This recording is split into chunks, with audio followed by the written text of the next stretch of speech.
Welcome to another edition of Flea Market Fantasy, the world's second greatest Bronze Age era comic book podcast. Joining me as always is new Michael, Kevin Jank. I'm here, and while we may be the world's second best Bronze Age comic book podcast, I like to think we're number one in terms of Rick Jones fan podcasts. Oh, man. I hope not. Half of the show is a big Rick Jones fan podcast.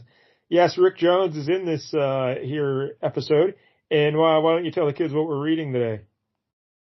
Today we're going to be reading Mar-Vell graphic novel number 1. This is the first installment in these kind of unconnected graphic novels they came up with. And it's called The Death of Captain Mar-Vell. So that's quite the event. Yeah, it is from 1982. And this is written and drawn by Jim Starlin, of course. And this is one of the most famous stories in all of comics, right? I would say so. Yeah, it's got to be like up there in the terms of Marvel comics that are most. If you were going to list like the best Marvel comics, it's probably on that list. And you and I have been comic book fans our whole lives, and neither one of us had ever read it. Yeah, that's a strange thing. Yeah. I don't know how it slipped through our grasp all this time, but it is a little odd. But hey, we finally read it, and that's what we'll be discussing here today. And before we get into all that, let's remind everybody, if you're watching on YouTube, please like and subscribe. We're holding steady at 326 subscribers. Okay. Yeah, Deathlock's not really moving the needle either. They probably read this issue and they're like, never listening to this show again. Because the problem is, that issue appeals to people who are locked in a death-like state. They can't hit that subscribe button. But if we get to 500 subscribers, Jank is going to make me read The Dark Knight every week for a month.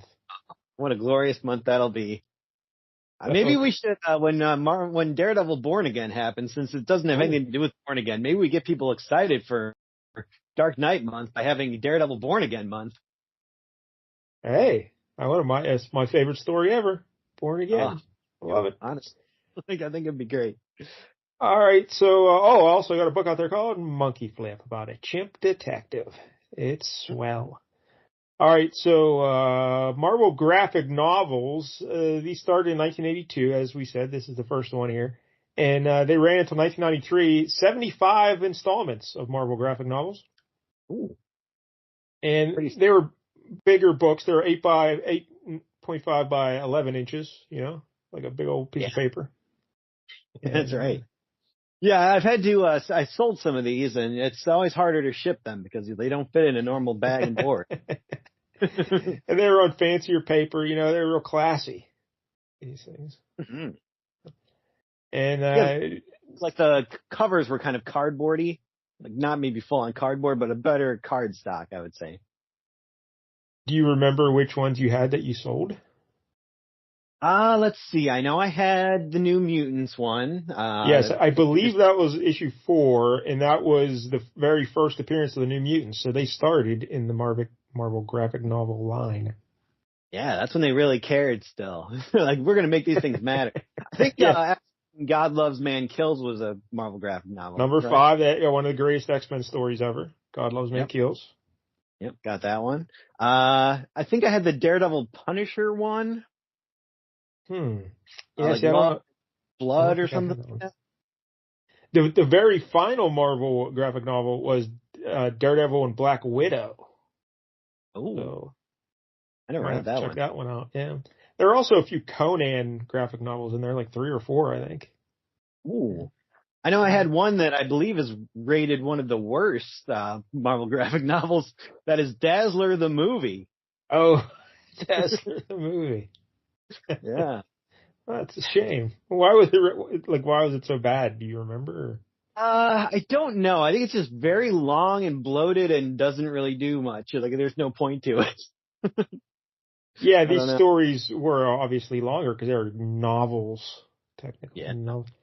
And 64 pages usually? Somewhere around there? Yeah, this one was 64. I think that Avengers, what was it, Emperor Doom? That one's like 96 pages or something. It was very long. Yeah. Which is why we didn't read it. Also, this line, it featured company-owned characters and creator-owned properties. So they did some stuff with the creators there as well. So that's something. Yeah, I think the X-Men was basically the big one for me in terms of the graphic novels. That's the one I had, and I really like that story a lot. All right, so this one, The Death of Captain Marvel. And we did a Captain Marvel issue on the show when Mike L was here, and it was actually Captain Marvel was fighting Thanos in that issue, which comes around here. So the character we're dealing with here is a fellow named Mar-Vell, Mar-Vell, and his first appearance was Marvel Superheroes issue 12, 1967, created by Stan Lee and Gene Colan. Now, it sounds like you're a big fan of this Mar-Vell fellow. Kind of. I mean, to be fair, I would say I'm more a fan of his son, Genus. Wait, what's his name? I think it's Genus. It's Genis. So I don't know. Sometimes Rick would call him Jenny. So I don't know if it's supposed to be Genus, but I don't know.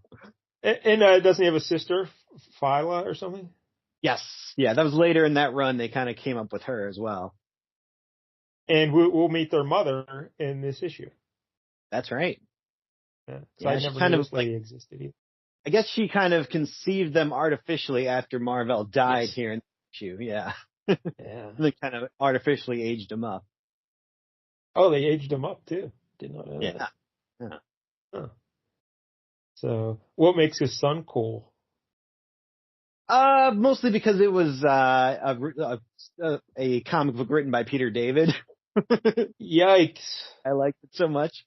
It was really good. It was really good. It was him. He bonded with Rick Jones much like his dad did, and Rick was just kind of a cool guy telling him, the superhero business, like trying to educate this kid. And he was just a guy who's been around. He's seen like everything, so he was always telling him what's what. It was pretty great. If Rick Jones and what's his name, Peter David, were I almost called him Keith David. Peter David were drowning, and you could only save one. Who do you save, Jack? Oh, I mean, well, Peter David, because he's a fictional character. I'm not. Rick Jones can save himself. He's got the. Right. He's got the Destiny Force, I think it was. Oh, I didn't know that was a thing. Yeah, wasn't that like the pre-Skrull War or something? Like he was along for the ride, and then like somehow he tapped into this Destiny. I think it was the Destiny Force, but some kind of cosmic force that apparently is like the ultimate expression of human beings' power. Like we can all theoretically do this, but we haven't learned it yet. Kind of like fake radio. Yeah. Not everyone does. But of course, for those who don't recall Rick Jones, he was the fella who was goofing around on the bomb testing range there, and Bruce Banner had to go out and save him, and that turned him into the Hulk. Yeah, that's right. And so then, the start of his adventures, he was kind of like the Forrest Gump of the Marvel universe, always lucking into things, and every hero, he was kind of there for at least some moments of their life. Yeah, he became the Hulk's buddy then. And then Rick Jones was the reason the Avengers assembled, because they couldn't find the Hulk or something, or the Hulk was on the loose or something, and he had to get people together to get the Hulk. Remember? Wasn't that what happened? Yes, Loki was like making it look like the Hulk turned evil or something like that. Yes. Yeah. But he had his teenage, what did he call him? His teenage task force, or what did he have? He had like a group of teens. I think it was the Brigade. Yeah, the Brigade, yes. And then later on, he became basically Bucky, right, for Captain America. Yeah, that's right. Because Cap just needs somebody to wear those short pants. He doesn't even care who. Just gives him something to fight for. And then he had this run here with Captain Marvel, which we'll get into in the issue. They explain it. And did he also have something to do with Quasar? No, I don't believe he had anything to do with Quasar. So it seems like he would. Yeah. They're trying to get somebody over. You throw in Rick Jones. Oh, or did Rick Jones have the quantum bands at some point, or? Well, he had the nega bands. Nega bands. to swap places with Captain Marvel. Yeah, we got to talk more about that whole swapping thing. So I got questions about that too when we get there. But but Rick Jones would also, let's see, he besides also bonding with Mar-Vell's son later on, he became like a blue version of the Abomination known as A-Bomb. Wow. Okay. And I believe, I'm not fully up to date on my Marvel comics. I've kind of stopped reading them, but I believe there is a new Venom, and he is one of the people who may or may not be the new Venom. They're doing like a mystery as to I like some mystery. Fingers crossed it's Rick Jones. Yeah. Like one of them I think is Robbie Robertson. I'm like, please no, that's terrible. Robbie Robertson. 60. I thought he was dead. Yeah. But and it's all started because he liked to play the harmonica on a testing range. And it all started. As we all did when we were young. Yeah. So, all right. That's the Rick Jones. Again, we'll see him throughout this issue, and we'll talk about him. Jim Starlin, I mentioned, is the creator here, and we've talked about him a few different times on the show. And what was the independent? Like, I think he even did was it Dreadstar? He did, right? Is that what it was? Maybe. I don't know. I never read Dreadstar. Yeah, Mike L and I did a Dreadstar issue, I believe, and then I think he had a Marvel graphic novel Dreadstar as well. Oh. So yes, that is what it was. And I remember Dreadstar, there was a character who was like a monkey. I think there was a monkey. Your alley. I'm pretty sure he won Best Monkey. We did that issue. Category this year. But also Jim Starlin, he's most famous for his stuff with Captain Marvel, and he like kind of rejuvenated the whole cosmic scene in Marvel with Thanos. And Adam Warlock, I believe he was always big a fan of Adam Warlock. All the Marvel cosmic stuff was really his bailiwick. And he also got kind of known for killing off characters because of the death of Captain Marvel, and he also like killed Thanos. Warlock and Thanos, yeah. And he wrote Death in the Family over in DC. So, that's right. Yeah. Yeah. And then he wrote the Infinity Gauntlet and killed off half the universe. So how about that? Yeah. But the reason he did the Death of Captain Marvel, he came up with the idea because it was a way for him to deal with his own grief after losing his father to cancer. Oh, yeah. I can kind of tell that that's where this was going. He must have known somebody that was dying of cancer because it seemed very personal. Yeah, he said the writing process was cheaper than going to a shrink. So, and a little joke there, but yeah, what a touching little story then about your dad, So yeah, that's very sweet. And once this Mar-Vell fella, we'll get into his history throughout the book. We won't get into too much now. But once he died, they kept him dead.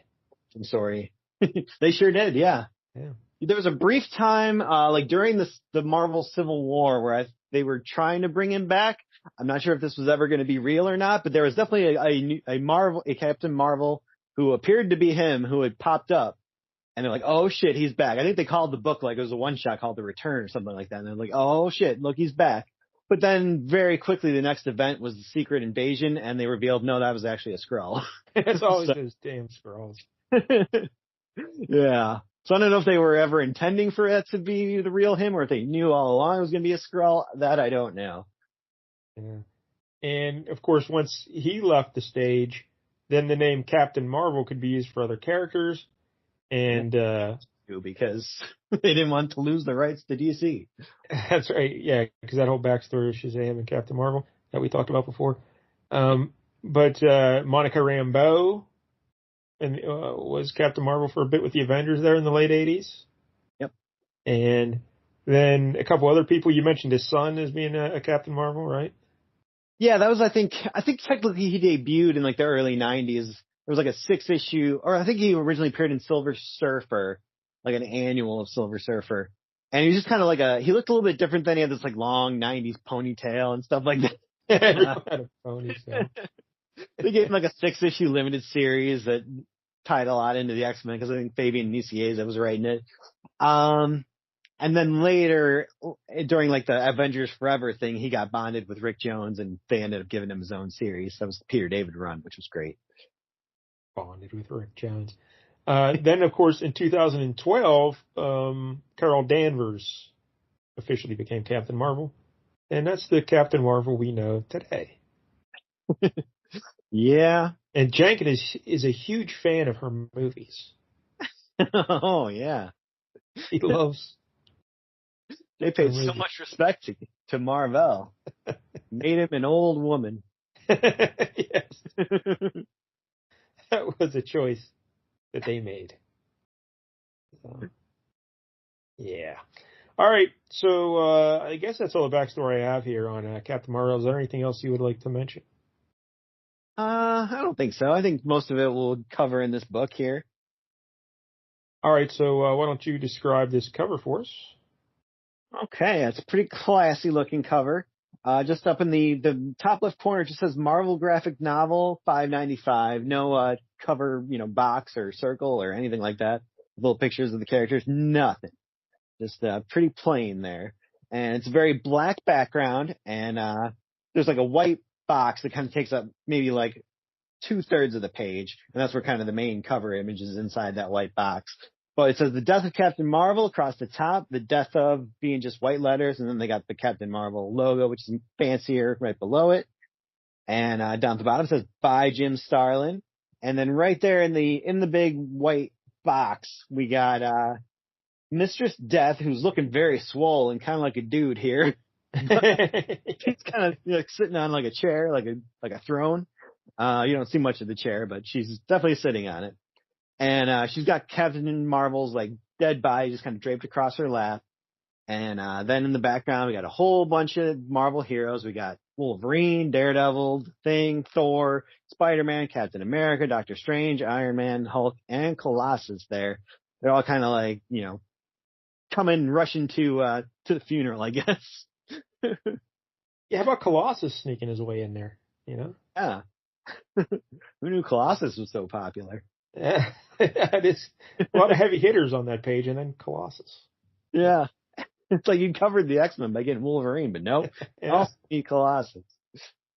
Well, I guess the X-Men were their meal ticket at this point in time, right? Yeah, early 80s. Of course, this is a take on Michelangelo's The Pietà of the Virgin Mary holding Jesus' body.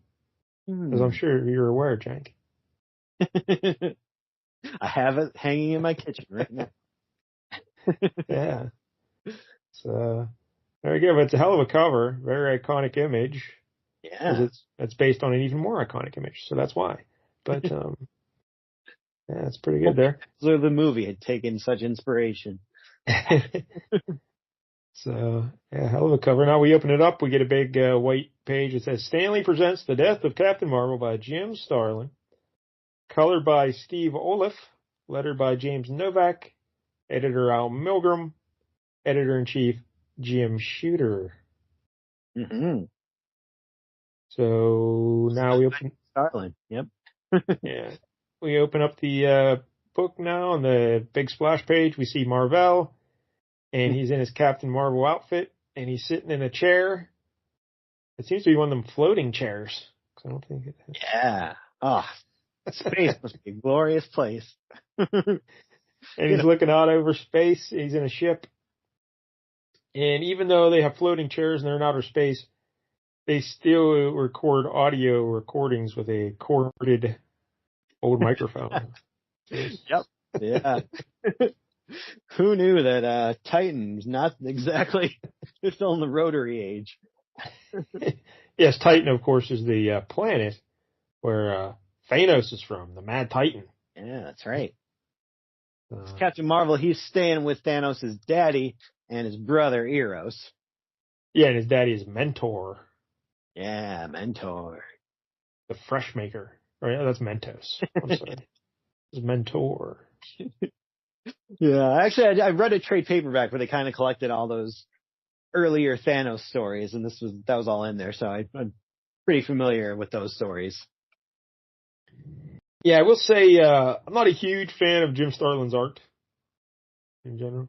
Yeah, there's something that's kind of both epic about it, but yet also like he can't really draw shoulders and arms very well, and the whole kind of upper torso generally is kind of ape-like a lot of the time. He draws muscles more than actual humans, Yeah, and like in this well first pat. picture here, like his head is completely out of proportion.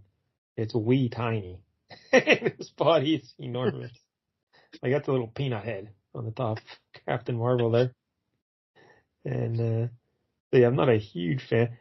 But basically Mar-Vell, he's sitting there looking out over space and he's recording like his little audio diary. Yeah, And it's like Cooper on Twin Peaks, just telling Diane about his day. had his great cup of coffee.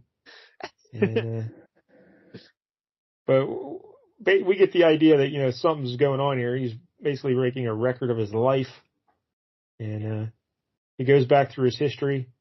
And this is a good way to do exposition because again, he's not. He's filling in readers with all this background info, but there's a reason for him doing it because he's recording his history. So. And at first you might be like, oh, why is he doing this? But it seems like he already knows kind of. Yeah, something's going on. Yeah. And, Yeah. So we see him first as a Kree warrior, and this is when he had the cool green and white costume with the little fin helmet on as a Kree warrior. And the Kree sent him to Earth basically because they wanted to take over Earth, right? Yep.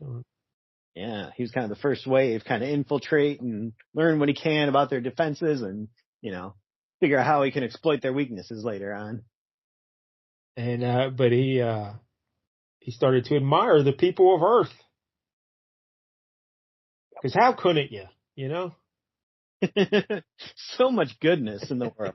Luckily, they didn't have Reddit back then. Thank God. And he was in love with a lady named Una, who was the communications officer. And so he decided to revolt against Kree and not follow their orders. And there was a colonel named Yonrog. Yeah, his arch enemy. This Yonrog on Una. Yeah. And so old Yonrog, he set up a trap for Mar-Vell. He was going to have a bunch of these alien guys jump him, and Mar-Vell fought through it. But Una died in the process. Ooh, yeah. Kind of backfired. Yonrog. Maybe you should have thought this through better. So, heartbroken, I deserted the Kree. The Earthlings were far from perfect, but within their collective soul, I sensed the potential for greatness. And who doesn't sense greatness within collective soul? Oh, come on. Yikes. I know. That was pure sarcasm. And I swore then I would defend them against the homeworld's dark appetite. So the old Captain Mar-Vell died, and the new Captain Marvel was born. Yeah. And he got his classic red and blue outfit with a gold star on the chest. And the flowing blonde hair out of the top of his mask. So you think he picked those colors just because they're like the opposite? Like, I was green and white before. What colors didn't I have? I'm going to go the other way.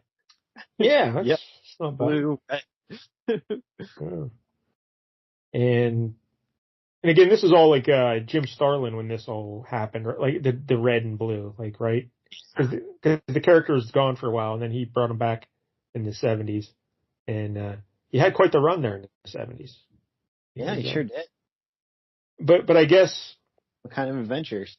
After Starlin left, other writers didn't know what to do with the character, I guess.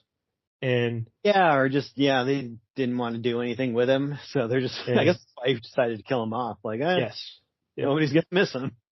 They're not doing anything with him anyway. And so he just goes over his adventures, and now he... he's talking about how he met Eon, and Eon gave him cosmic awareness. That's right. Cosmic awareness. Power he's got there. It's basically like universal spider sense. Like it's just everywhere. Yeah, pretty much. And he also talks about how he fought Thanos, and Thanos was his greatest rival ever. And he's like, in fact, Thanos is the reason for this voyage. During our last conflict, Thanos was killed, turned to stone. He had sought to destroy our entire solar system as a sacrifice to death. His end was grim, but fitting. And then, why don't you know it, Eros, what's his name, Star Fox or Star Fox? I think it's Star Fox, yeah, just like that Nintendo, Super Nintendo game. And if you're not familiar with Star Fox, he was a member of the Avengers there briefly. And what I remember is his power was he was horny. Yeah, basically. Yeah. His power was he could influence you to be in love with him, I believe. So that's a little bit sus there, Star Fox. But he walks in on him. He says, "Hey, Mar-Vell, what are you doing there, buddy? You're using very old technology to record your voice on the little cassettes." And he's like, "I like to pretend I'm on the radio." And he's like, "I'm preparing an audio file of my life and adventures for the Avengers and other Earth superheroes." Oh, bit of an ego on this guy, huh? Yeah. Because that's what they want to do in their spare time. Star Fox says, "You're kind of young to be writing your memoirs, aren't you?" And he's like, "Perhaps, but you never know." And then we just get a shot of Star Fox saying, "Uh-oh." He's sensing something like, it's something's going on here, maybe. What's going on here? Yeah. So now what do they got to do here, Jank? They go down to Titan, right? Get the statue of Thanos, his body there. They're going to return him to Titan and just kind of, put him to rest there, I guess. So, like, this guy rest, so we should. Yeah, you mentioned Eros is like Thanos' brother, right? And they look very different. Yes. Yeah, Thanos, he was like born looking a little weird and kind of freaked everybody out. Yeah. Yeah. Kind of wonder he turned evil, because I think everyone was freaked out since the day he was born. So yeah, clearly his mom had sex with a Skrull, right? Because he looks Skrullish in the chin. Yeah. Hold on, I don't know where the purple came from. It was a three-way. She had quite the run. There's a lot of people involved, but yeah. So Mentor, Eros, and Captain Mar-Vell, they all go down to Titan, or where they're not on Titan. Where are they exactly? This planet? What is this planet called? I'll say it's called Jimmy. So they go to Jimmy, and they pick up Thanos. I don't think they're on the planet, are they? I think they're on the orbiting spaceship that was Thanos' ship. Oh, okay. But aren't they? There seems to be a lot of people. I guess they live in this ship. Yeah. Right. So anyway, they go to get this big stone statue of Thanos, it's actually Thanos. Yep. He's just stone now. Yeah. Been turned to stone. And but Mar-Vell notices that something's wrong with his platform here. It looks like someone's been monkeying with it, and his cosmic awareness kicks in, and he says, "Mentor, Eros, beware!" And there are a bunch of goofy-looking dudes there who worship Thanos like a god, and they're like, "Die, infidels!" And they start. The one guy just pops out of the ground. Do you see that? He's like, yeah. And he puts a bullet right through Eros' legs. Look at that. Oh, cow. Almost took away his favorite toy. Yes. Very close. So they get in a big fight now, and Eros is punching the hell out of people. Mentor's punching people. And Mar-Vell's hanging back there. He's not getting involved really too quickly. But then he's like, "Yeah, you know what? I'm just going to punch people." And he starts punching people too. Guess I better do something.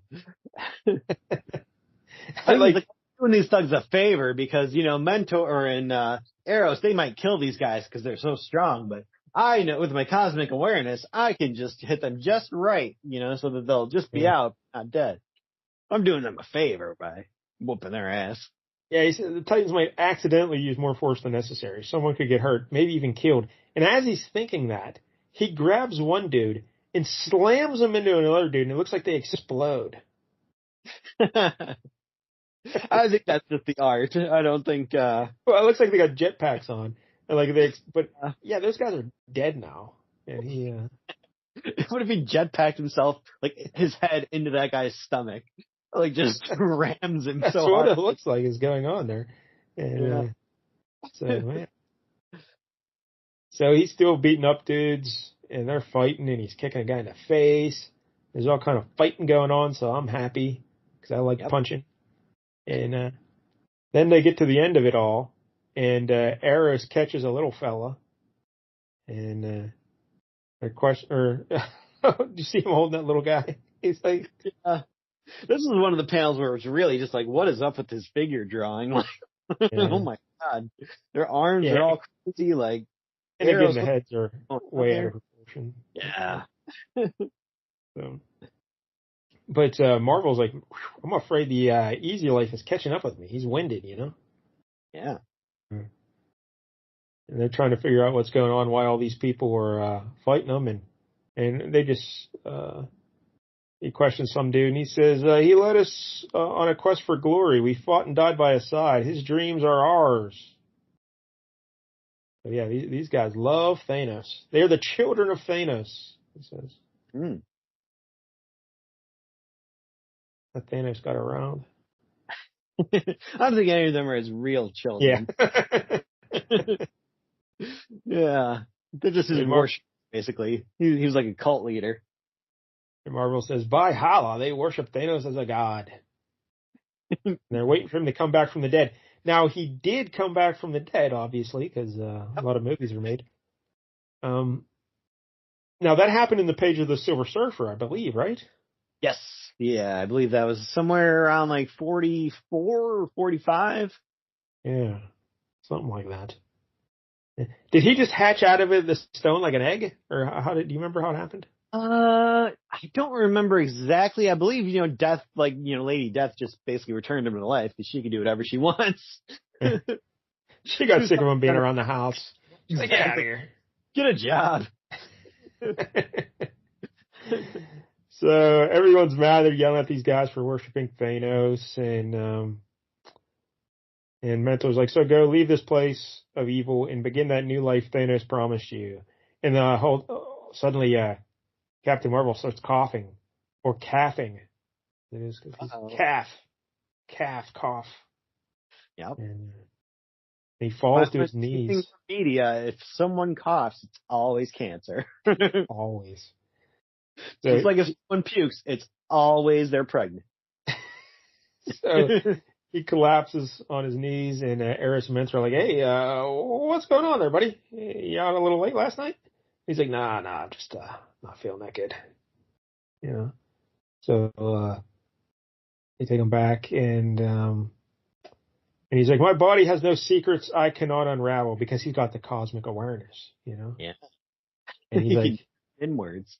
And Eros is like, and then there is something wrong, and Mentor's perhaps Isaac's Medi-Center can be of some aid. And Isaac is the bartender on the love boat.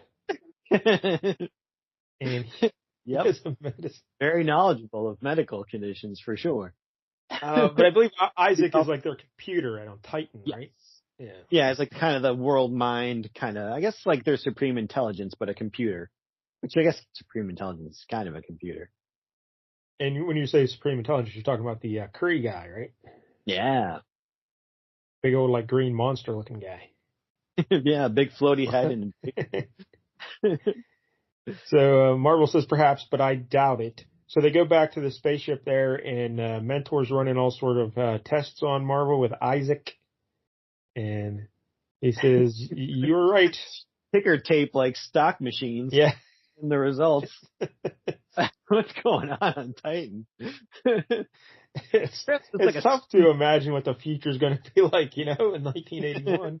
He's doing the best he can. Yeah. So he's like, you're right. Isaac confirms the findings of your cosmic senses. I'm sorry. And Mar-Vell says, I was sure my senses were right. I detected the disease a couple of weeks ago.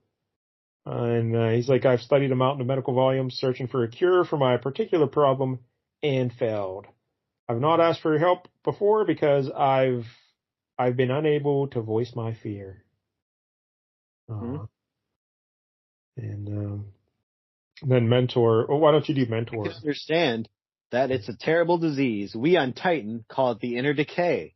You Kree have named it the Black End. Earthmen call it cancer. Yeah. When he says the part about the cancer, he's just a black panel like behind him, and very significant there. And so they're trying to decide what they're going to do, you know. And Marvel's like, they're wondering how he got the cancer, and Marvel ties it back to about 7 years ago. I was back on Earth, and there was this thief called Nitro who had stolen a canister of nerve gas from the United States Army. And during our battle, the gas canister broke open and its deadly contents threatened the lives of thousands who lived in the area. I had no choice. I had to reseal the tank with my bare hands. Yeah. And he just put his hand over. And this is probably one of my biggest complaints of the story. That, Oh, really? Yeah. I think it would probably been better if he just got cancer, you know? Oh, sure, I can see that, but I kind of like the fact that he tied it into an old story. I like when you need. But why is this giving him cancer and flying through outer space and all that radiation? Everything else he's ever done never gave him cancer, but some U.S. Army nerve gas gave him cancer. I don't know. Yeah, I don't know. I guess his alien physiology combined with that nerve gas, no bueno. So, and this Nitro fella, wasn't he also the guy responsible for the Civil War starting? Yep. That's right. for like a D-list villain, this Nitro is involved in some big stories. It sounds like a real jerk. Anyway, and so Marvel and Mentor are talking about what they're going to do and everything, and he's like, Mar-Vell says, but the remission period is over. The disease resumes its march to darkness.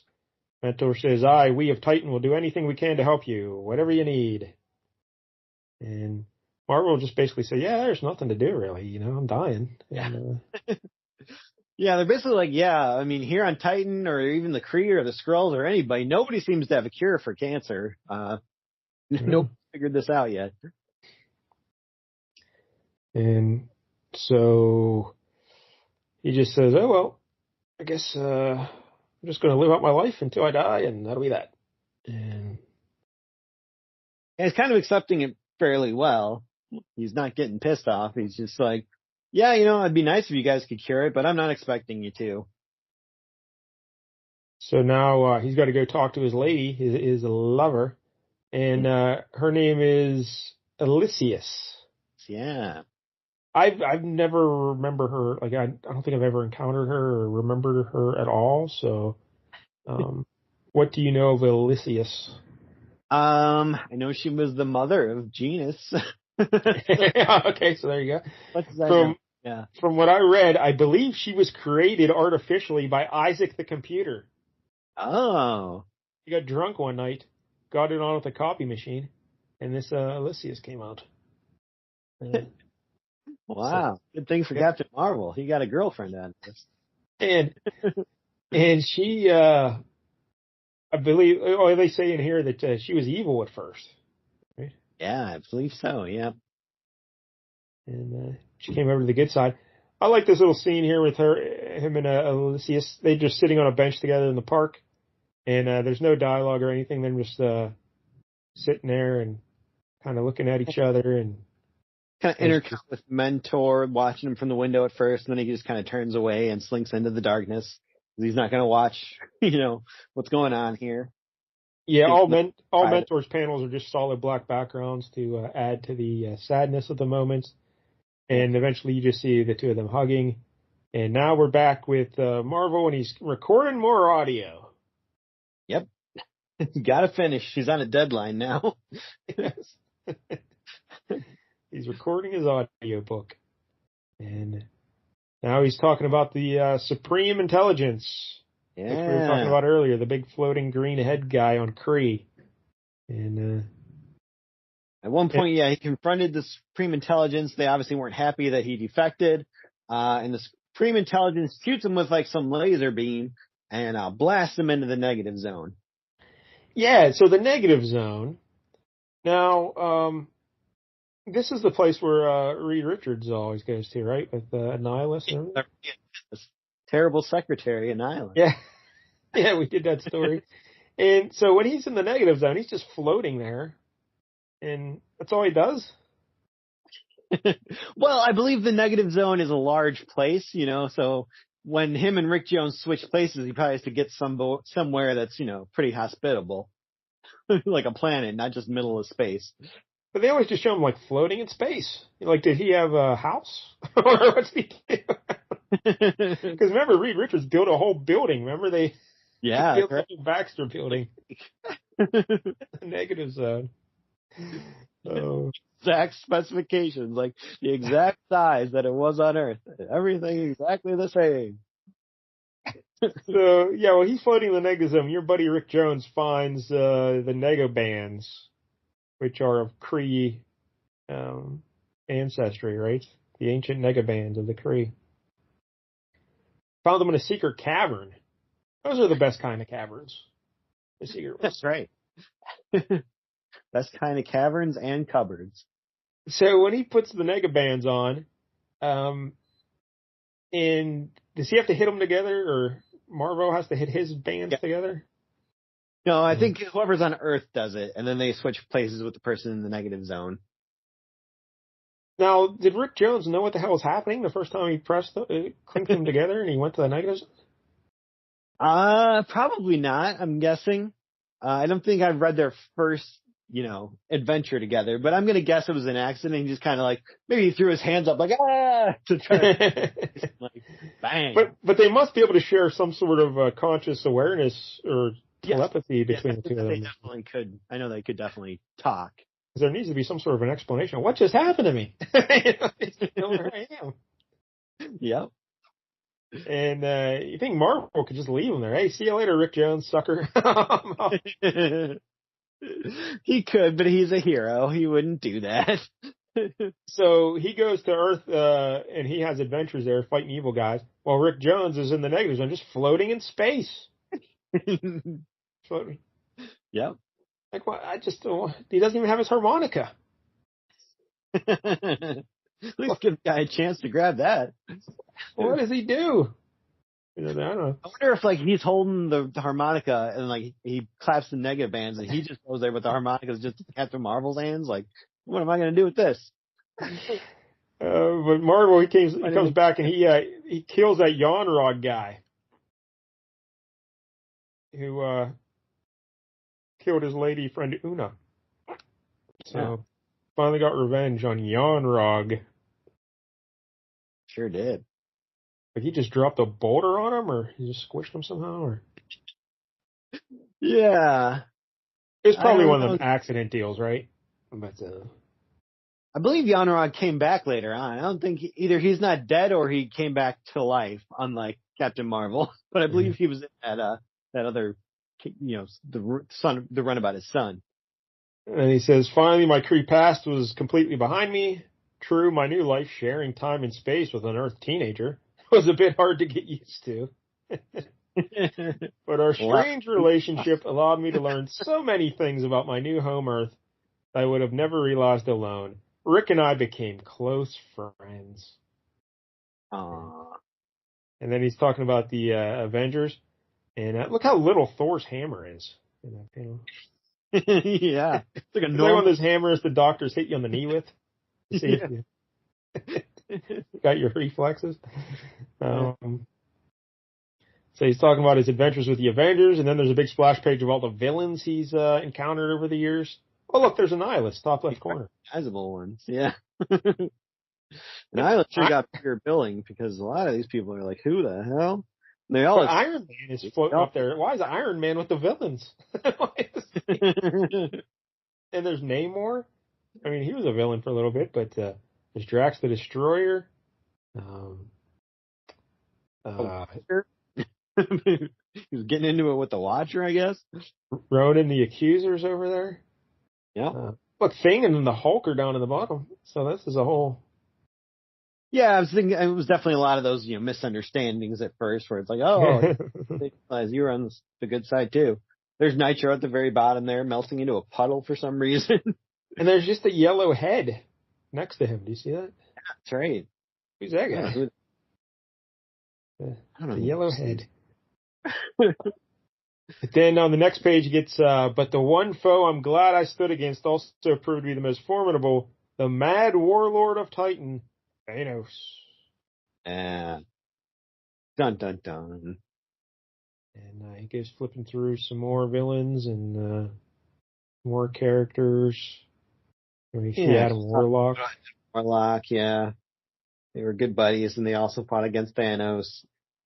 Yeah, how do you think that makes him feel? Because it was usually Adam Warlock or myself that thwarted his insane plots. But nearly every other superhero became enmeshed in his network of schemes at one point or another. But yeah, how does it feel to be, have your big rival, you're fighting your whole life against this Thanos guy, and then Warlock comes in and kills him out of nowhere? Like, come on. That was my guy. Yeah. I was supposed to do that. Can't let Iron Man take out Dr. Octopus. It's just weird. So they're showing a big fight with Thanos, and he's got Spider-Man by the face, just grabbing him, throwing him around. Yeah. Remember that story? That was a good one. And then he said, eventually, after we defeated Thanos, then I was able to escape the negative zone, and I sent Rick Jones on his way. Kind of brushes past that. Oh, how'd you do that? Like, I don't know. I just did. This thing that's been bothering us this entire run. You just, yeah. I don't know. Get out of it. It looks like he's just popping out of a computer screen or something. Yeah. It was Isaac. Isaac was drunk one night. Popped him out. So then Rick Jones just leaves. He says, all right, I'm out of here. I'm I got no more to play. And so then we see Mar-Vell back in his ship, and he's finishing up recording this session. I've been a couple of years since I'm gonna go find him because his life may depend on it. I got to tell him the news. Yeah, it's like when you have, he found out he has an STD and he has to go tell all those people. He's like, yeah, Rick, you want to get tested, Rick? But his life may depend on it. So now we see him. We see Rick just on he's on the roof of a building, sitting on a crate, playing a guitar. That's where you get your best gigs, is on a rooftop. Him and the Beatles. I don't know about what's going on there. That panel of just his teeth and his nose. That's frightening looking. That is terrifying. Rick Jones is doing a lot of booger sugar, apparently. I don't know what's going on there. Ginormous. And then there's Captain Mar-Vell just hanging behind a chimney. And he's like, Rick Jones? He's like, Cap. He's done a lot of it could have been Captain America, but it's Captain Mar-Vell. Hey, Mar-Vell's like, Hulk. Yeah, he's like, I think you're actually gotten better since the last time I heard you sing, and you were terrific even then. Oh, look at these guys. Boy, it's good to see you, Marv. Well, I guess that's a little nickname for him. It's a little pet name. And they're chatting it up. And he's like, hey, Rick, how about you swing by the Avengers Mansion tomorrow? I've arranged for a Dr. Blake to give you a complete physical checkup. Oh, we know who that is. Oh, is that Thor? Yeah. I didn't even connect the dots there. And he's like, don't tell me you've come all the way from Titan just to make sure I'm taking care of my health. What's going on here, Marv? Hey, he's like, yeah, remember back when we were sharing bodies and we had a run-in with that lunatic Legionnaire Nitro? Yeah, sure. And sharing bodies not a euphemism, right? I mean, they weren't making the sweet, sweet love. They were just brothers, per se. Yeah. And he's like, I also remember that leaking canister of nerve gas. That was really a close shave. Closer than you think, Rick. Thanks, Rick. Yeah. Recall, I was exposed to that gas. Over the years, that gas has affected me. Yeah. And he says, I've got the cancer, Rick. I got less than 4 months to live. Yeah, man. And Rick's like, cancer? Can't be some kind of joke. So yeah, basically Rick Jones can't believe, how can Captain Mar-Vell, a guy who fights all over the galaxy and everything, how can he get cancer? That's not how heroes go out. No, that's ridiculous. And Mar-Vell's like, hey Rick, This is it, buddy. There's nothing we can do. He's like, sure, there's something we can do. We got all these powerful people in it. We can do it. We'll figure it out. And he's like, I don't think so. And Rick's like, well, I'm going to go figure it out. Yeah. Like, you don't be a quitter. He's very mad at Captain Marvel for just kind of accepting his fate here. He's gonna fight for him and stuff like that. So. Yeah, because, if Captain Marvel quits, the next thing you know, he's going to be on the roof playing a guitar. Oh.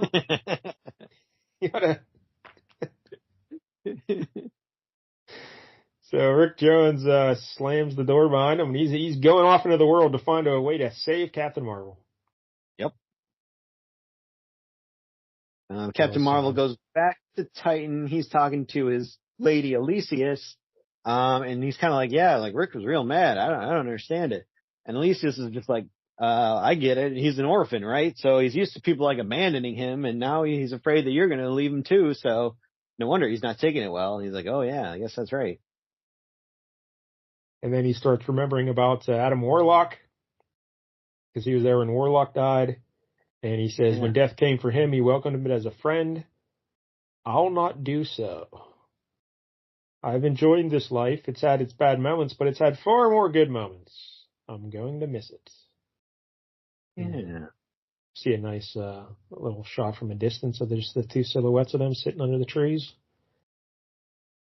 And now we come back to Avengers Mansion, and Rick Jones is there trying to rally the troops there and tell them about Captain Marvel. And like, hey, let's get her. Man, do I hate the way Jim Starlin draws Thor's hammer? That is... Yeah. It is pretty weak. Not good looking. Don't be afraid of that thing coming at him. So, and look at Black Panther. He really gives Black Panther some ears. Really, and possibly up to like 15 fingers. I don't know. I can tell what's... but he's basically telling all the Avengers, hey, let's go. You guys are all the brightest scientific minds around, the Beast, the Iron Man, Black Panther. Why don't you guys, what's that? When is Wonder Man like one of the top minds? I had that same question. He was like an actor. He played a doctor on TV. Yeah, I was confused by that as well.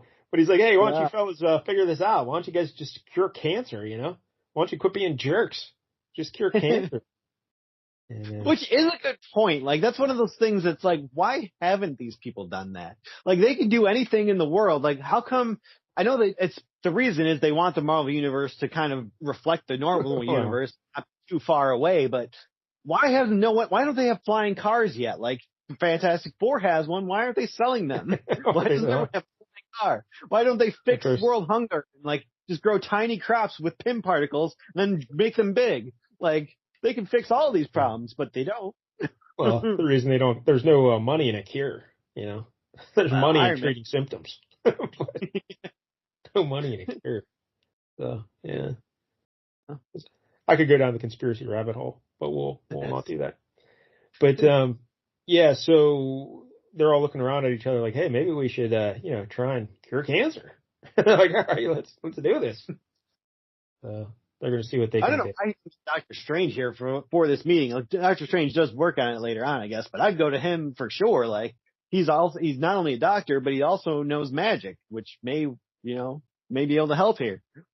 Yeah, it seems you want Reed Richards involved in this as well, Absolutely. But word starts to spread about Marvel is dying, and we see even the Skrull Kingdom. They're in the news, and the Supreme Intelligence. It's on the news on Earth. Like, they're just reporting this. Like, hey, Captain Marvel. You guys probably don't even know because he was never one of the big Earth heroes. But he must be pretty popular back then. I don't know. Yeah. But I like the Supreme Intelligence is like happy about it. He's like, yeah, the real jerk. Yeah. And then who's the guy with the donkey? You see this guy? Yeah, I was very curious about that. He's got is it a robot donkey? Yes, it looks like a hobo in space with a robot donkey. Yeah, I don't know. Like look at the dude. He's got like a glass bubble on his head so he can breathe, and then he's got like a hat on top. like an old grizzled prospector up in space. The robot. I don't know. Then we see the what are their names again? Black Bolt? Inhumans, yes. Inhumans. And oh look, the Defenders are still hanging out together. Strange, Hulk, and Namor. Right. I don't know who that lady is. Oh, that's probably Elysius, right? Yeah, I think that's still her. Yeah. Yeah, because she's on Earth. Yeah, still to others, she meant even more. Yeah, I think she must have went down to Avengers Mansion or something. I don't know. Yep. And now we see Mentor talking with Mar-Vell again. Now Mar-Vell, he's out of his outfit and he's wearing a special healing tunic. Yeah, that was an interesting touch. Life support tunic. It's very fancy, very 70s looking. Yes. Yeah, it's like mint green with gold on the chest and a big gold turtleneck. Yeah. The meta system built into that tunic has reduced the degeneration process by some 20%. Oh, yeah. Well, there you go. 20%.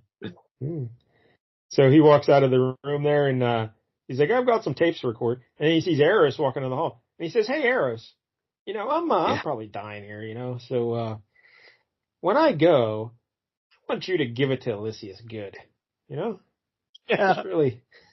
This is a weird moment. I mean, he says she's going to need a friend to lean on, but, like, this is Mr. Date Rape right here. What are you expecting out of him? A woman's got needs, Eros. I want you to take care of her for me. And he just starts crying. He's like, yeah, I'll give it to her good. You're welcome. I'll think of you the whole time. So he goes back to record some more audio messages, and he's remembering how he met Elysius and how she was evil at first. Yeah. And but he swung her over to his side. Behind by Thanos. Her job was to kill Drax the Destroyer and myself. He's like, I was able to talk her out of that. And then we started getting it on. Yeah. And they just show them enjoying life there out in the trees and the wilderness and making a sweet, sweet love, I guess. And, yep. Now we cut back. He's back in the present, and he's wearing his little tunic, and he's still reflecting on Elysius. Yeah, it's like, it would have been a good life, Elysius. I'm sorry. I wish. And he starts getting pain in the belly, and he doubles over, and then he gets real mad. And he just punches the computer there. He's like, damn. He's mad. Yep. He's like, alien invaders, supervillains, monsters, mutants, they all tried, but none of them could kill me. I fought them all and won. I survived. Who would have thought that in the end it'd be my own body that would turn on me and do me in? Yep. But what are you carrying on about, Mar-Vell? Everyone has to die someday. Or did you think you were unique? Yeah. I just never figured it would happen to me. It's hard to accept that the world is going to go on without me. Damn. Especially Elysius getting boned by Eros. Yes. I probably shouldn't have said that to Eros. Let's maybe Mentor would have choice. He probably wouldn't have sex with her. So then Mentor sees him going down the hall there, and he's like, oh man, it's not looking good here for Mar-Vell. We better go check. Hey, look, Doctor Strange is there now, and Reed Richards, they're both there now, and Thor is also there. Yep. Not Dr. Donald, but just Thor. He's probably just getting in the way. He's single-handedly sinking this ship. Has any character had a better revitalization than Thor? Because he was almost annoyingly insufferable back in the 70s and early 80s. And then he became one of the most beloved characters thanks to those movies and everything. Everyone loves Thor now, but Hemsworth had a big, he had a lot of things he had to get through to make that character work, and somehow he pulled it off. Cleared those hurdles.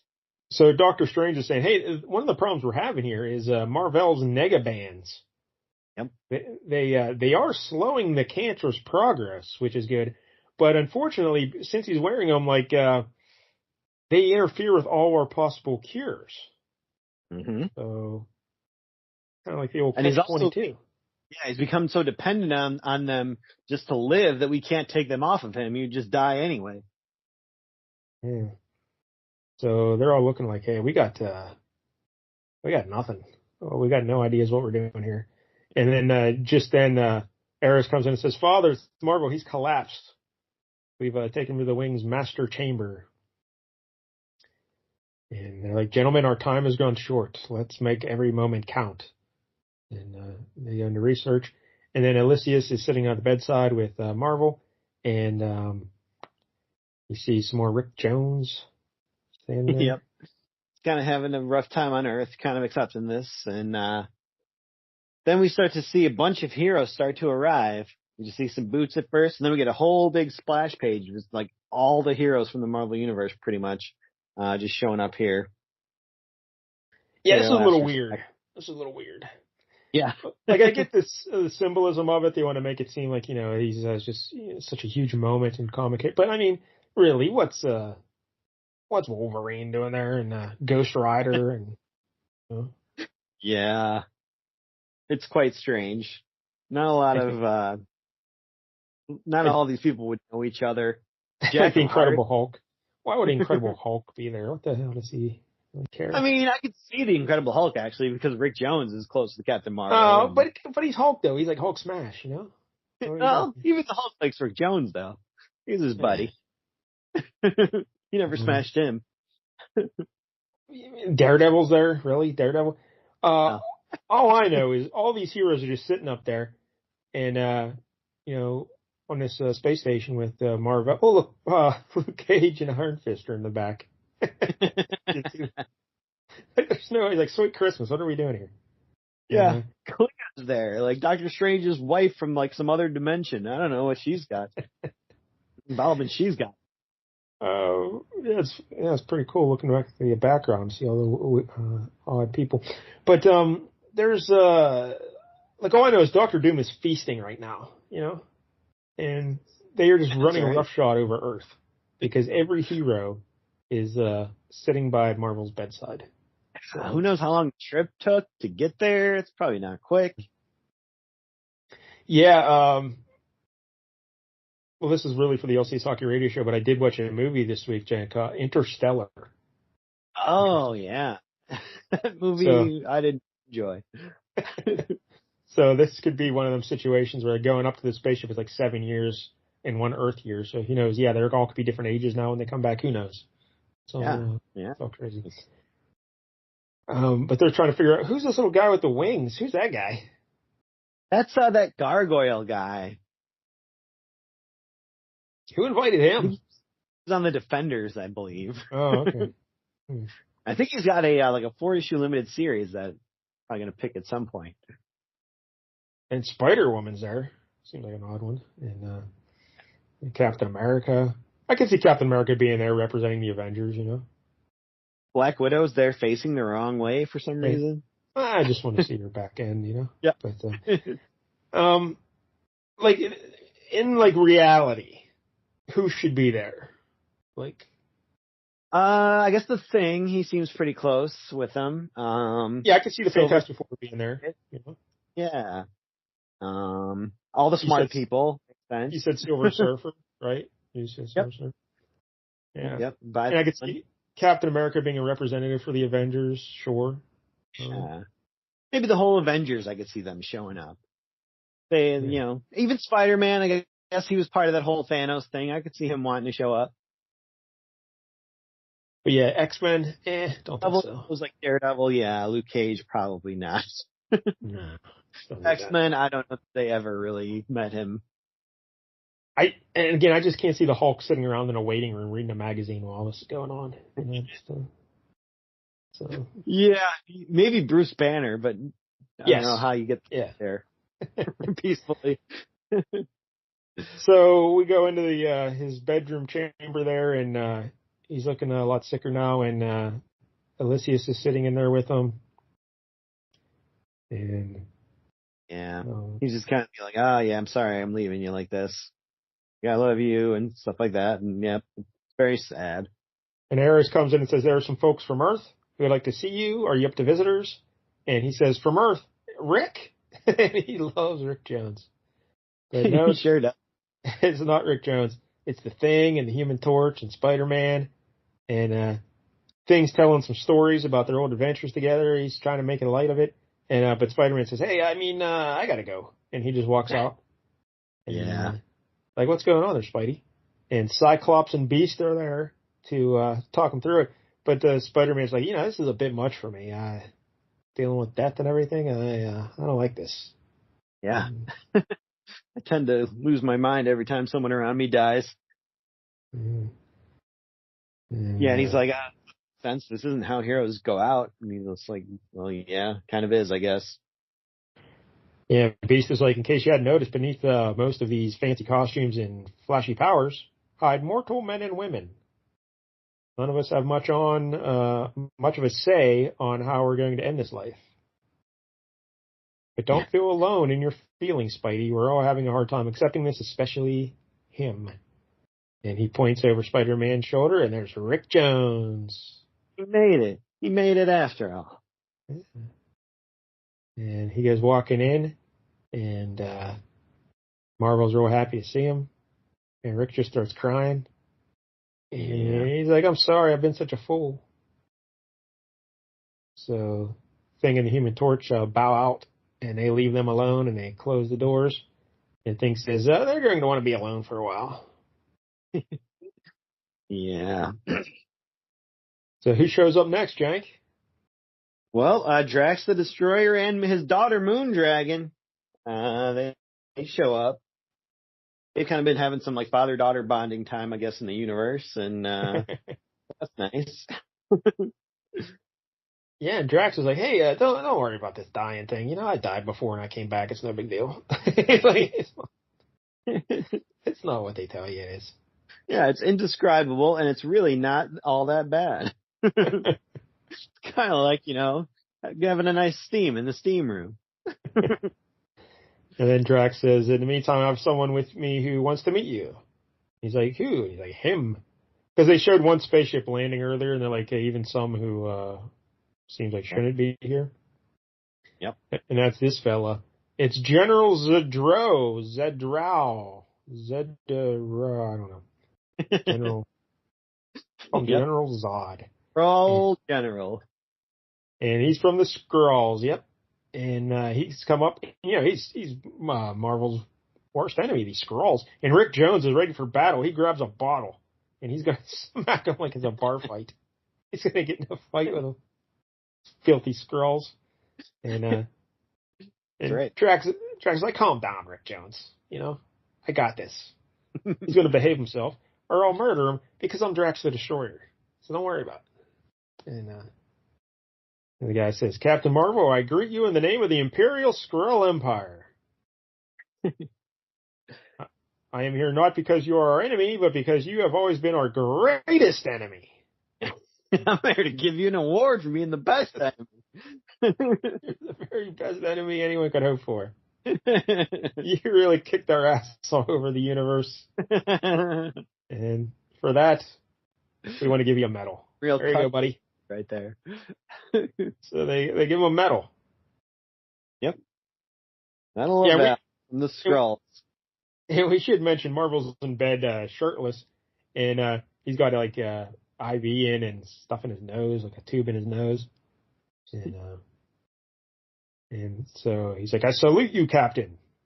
May your passing be swift and your afterlife reward great. And he just turns and walks out. And, be the ultimate badass move if Mar-Vell just kind of pinned that to his chest, like right, he's not wearing a shirt, just right to the chest. Like, bam, look at that. And Rick Jones still can't believe it. He's like, the Skrulls, your worst enemies, give you a medal, but what do your own people do to honor you? Yeah. Zip, nothing. Since just laughs at you.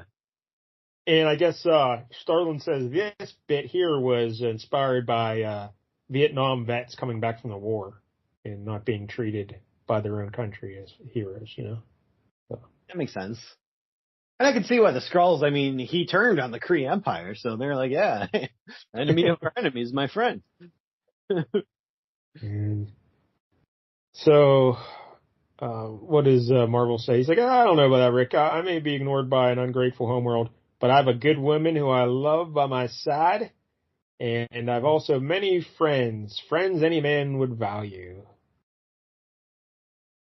Except maybe for that guy with the wings. I have no idea who that guy is, but everyone else I love. He kind of looks like a monster. I don't really want him here. I don't want him to be the last thing I see. Maybe I'll come in and turn around. We go to the science lab, and Beast and Reed Richards and Mentor are still working on stuff, but then Eros comes in. He says, Mar-Vell has fallen into a coma. Yeah. Mentor's like, we're too late. We have failed you, Captain Mar-Vell. And then we get the really famous panel from this book where Captain Mar-Vell's just laying there in bed, and basically all the heroes are around him, around his bedside, and they're all in kind of like this light blue color. It's very cool. Yeah, he's like in a glowing yellowish color. And so it's a good panel. And as they're all looking down at him, Mentor says, he was the best among us. I would have given anything to have saved him. It's all so unfair. So unfair. And then between the panels, we get like so unfair, so unfair, so unfair echoing. And then we see it from Mar-Vell's point of view. And he's looking up at the heroes, and we see a skull on their ceiling.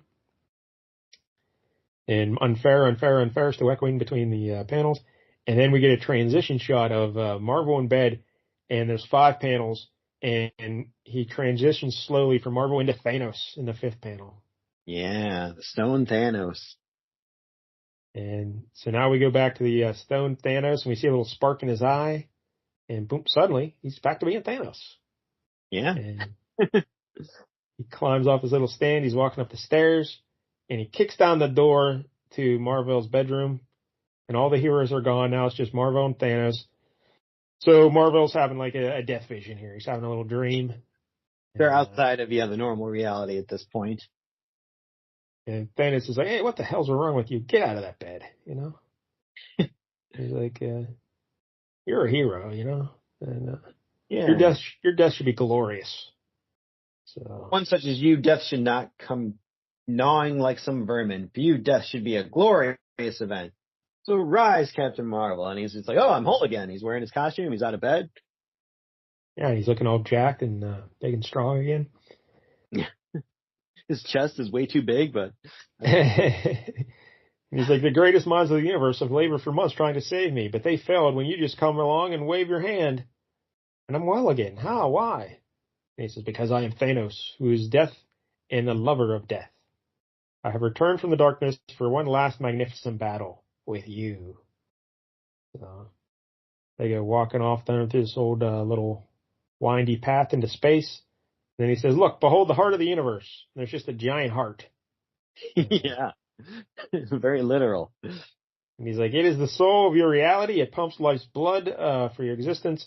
It is all you love, and it is about to be denied to you. For I have come to destroy it. I say, why?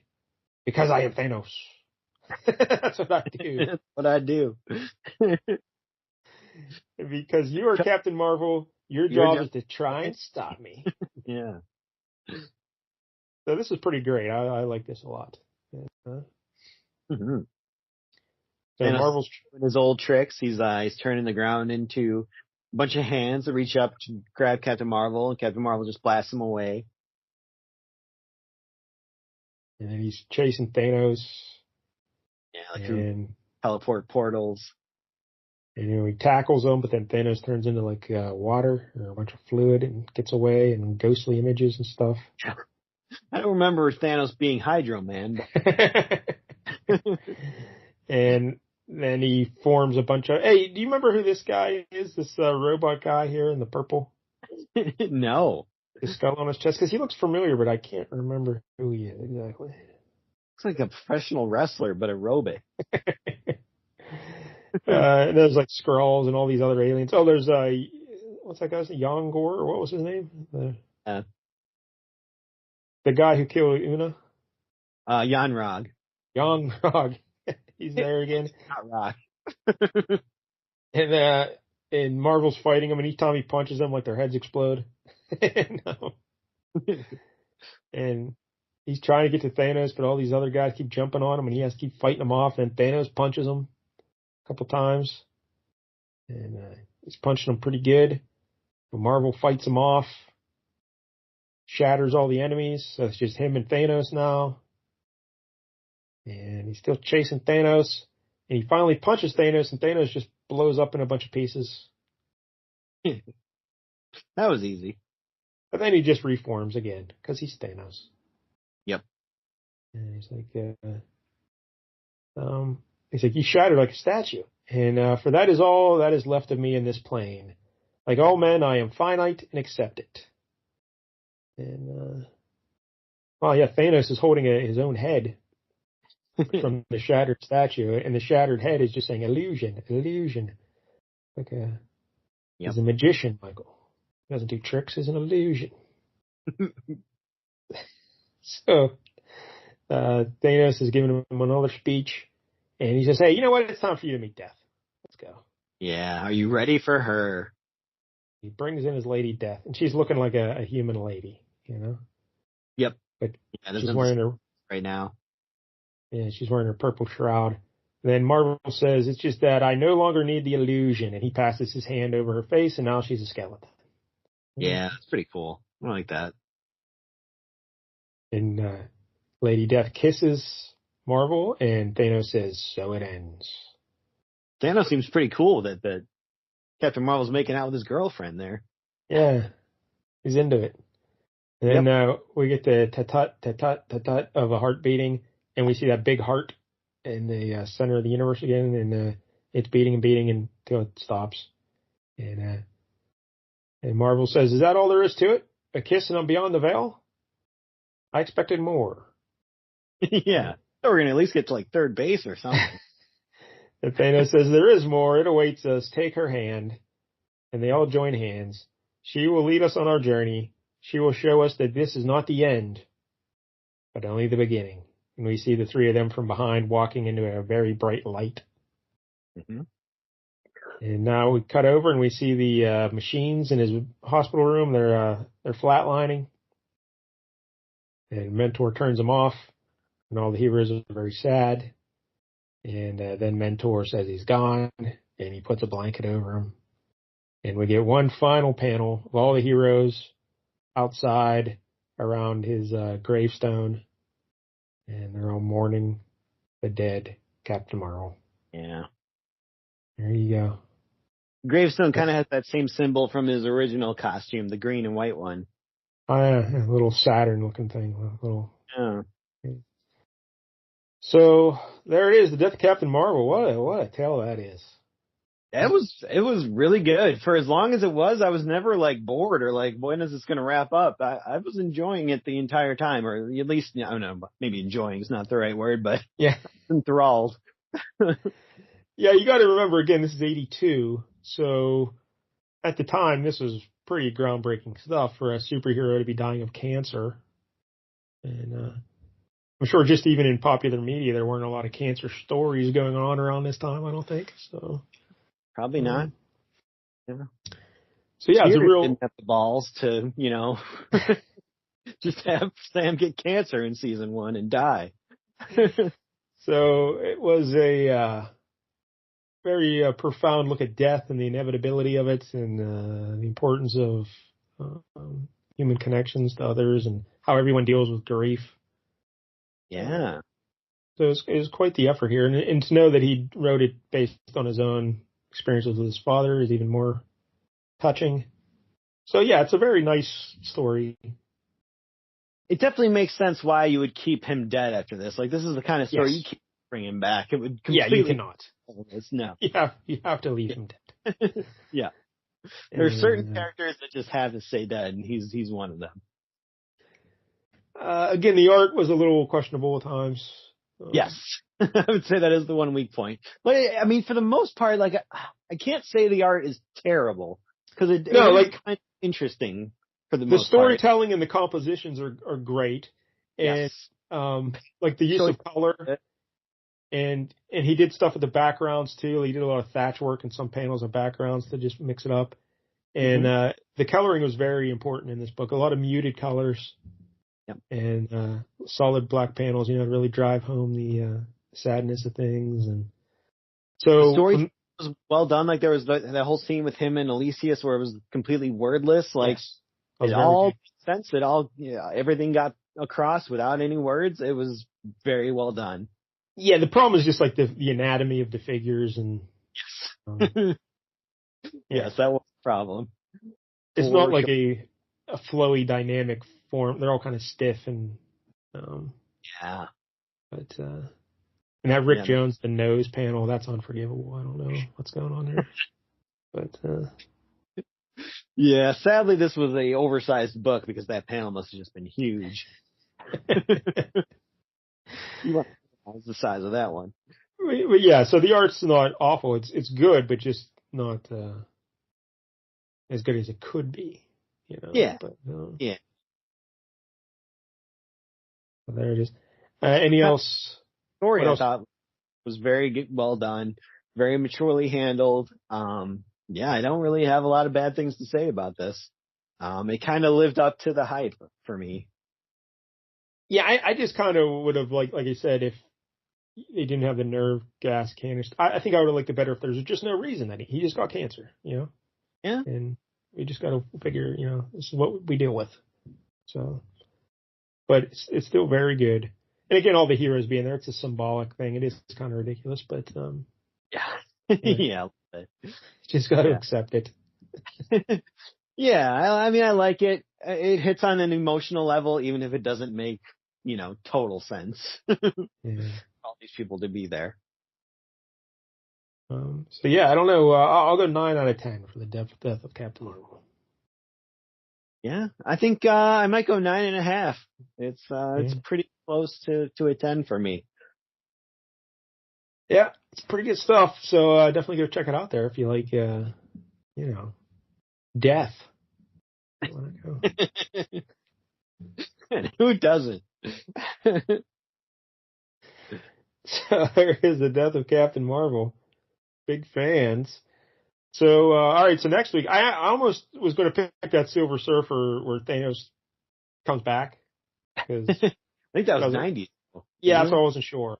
I knew it would be. It's like because I think like Surfer is only 15 or so issues, and then he's in the 90s. I think so. Yeah.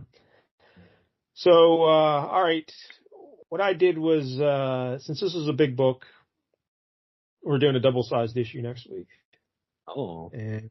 Or we've done this team before when Mike L was here, but we haven't done it in the YouTube era of our channel over here. So we do have a lot more readers or listeners or viewers these days. So let's revisit this team. They're like the Avengers, but from Canada. Oh, we're going to do Alpha Flight, and we're going to do issue 50, and this guest stars Loki. Because we wanted to do a Loki story as well. 2 birds with 1 stone. I like it. Yep, Alpha Flight and Loki. I believe Bill Mantlo is the writer here, and June, what's her name? Brigman? Right? Diane Raphael. June Brigman, I believe is her name. She's the artist. And the story takes place right after the events of X-Men Alpha Flight, I believe. Because you remember Loki was the guy behind all that. Yep. Okay. They just could not get enough of Loki. They're like, yep. He causes all that problem. We're going to go track him down, I guess. So, Alpha Flight. Next week, here on The Big Show. And again, if you're watching on YouTube, please like and subscribe. We appreciate the support. And until next week, don't get any jank on you.